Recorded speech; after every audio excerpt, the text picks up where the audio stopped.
Hello and welcome to this download from Blackwell Online.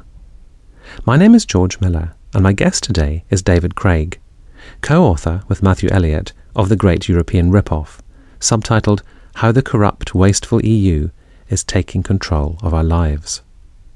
I asked David how he had become interested in getting to the bottom of what the EU does with our money. Until about 4 or 5 years ago, I wasn't interested in politics, public life, or anything. I worked as a management consultant in about 100 different organisations around the world. I came back to England about 4 or 5 years ago, and I was having lived in Denmark for 20 years, and I was absolutely horrified to see what was happening in terms of how much money the government was spending on extra public sector spending, on management consultants, on computer systems and so on. So that got me a little bit interested because I've spent 20 years working in management consulting. So I just tried to look at what the Labour government was doing, and I wrote a book called Plundering the Public Sector, which identified about £70 billion had been spent on consultants with pretty much no result. When you turned your attention to Europe, I mean, the book in itself is eye-opening in many ways. Presumably, you went through a similar process of having your eyes opened to things you were unaware of at the start. Yes. From my experience in management consulting, I know how organizations work, how big organizations work, and particularly how big bureaucracies work. So I was expecting certain things.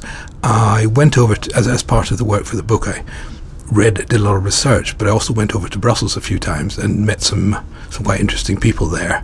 Some extremely greedy and nasty, and some, very few, quite honourable. That was very useful in terms of finding out what was happening, getting a feeling for what was happening. Got taken to a lot of meetings, press conferences, buffet dinners, that sort of stuff. So you got a feeling for how the whole Brussels village worked.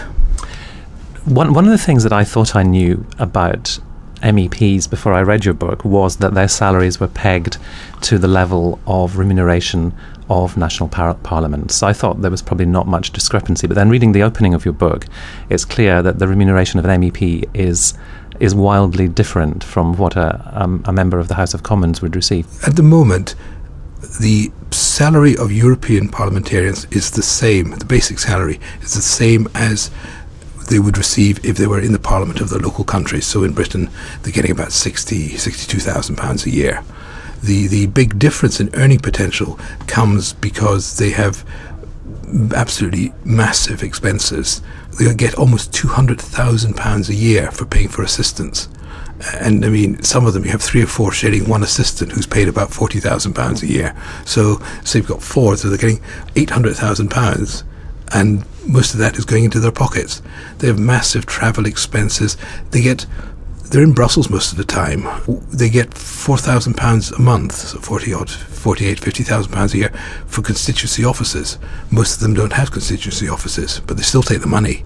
So the rough calculation I did is that if they could get by on about £200,000 a year, basically living like royalty, they could put about £1 million into their bank accounts after only a 5-year stint at the European Parliament, which is good money.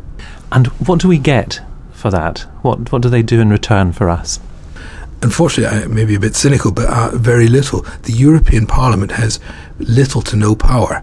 For example, all laws, regulations, directives, whatever that come from Brussels come from the European Commission, the unelected group of bureaucrats. They are the only people allowed to propose new laws. The European Parliament has limited power just to discuss and make some amendments to only about half the laws coming out of the Commission. For example, anything to do with agriculture, which is 45% of the European Union budget, the European Parliament are not allowed to discuss and not allowed to debate.